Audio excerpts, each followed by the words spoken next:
В последнее время Индия известна своими нападками на мусульман. Однако очередной инцидент доказывает то, что действия, по сути, антиисламского правительства уже переходят все границы. В штате Бихар разгорелся скандал вокруг действий полиции, арестовавшей 8-летнего мальчика за якобы участие его в беспорядках. Вместе со своим 70-летним дедушкой он возвращался с пятничной молитвы, когда мимо мечети проходила индуистская религиозная процессия. Между местными жителями вспыхнул конфликт. Мальчик попался под горячую руку полиции, и она арестовала его и его деда.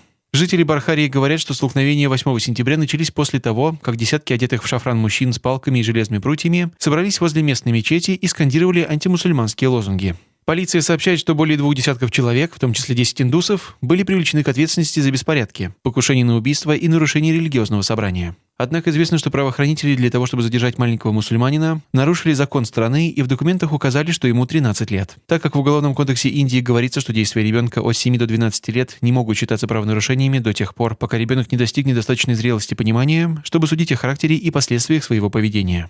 Но родители опровергли эту информацию и показали свидетельство о рождении с реальным возрастом ребенка.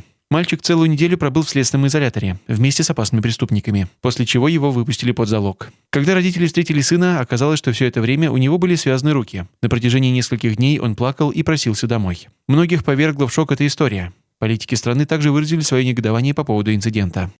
Вместо того, чтобы ловить хулиганов, полиция делает своей мишенью мусульманских детей. Сотрудников полиции следует строго наказать, а семья ребенка должна получить компенсацию.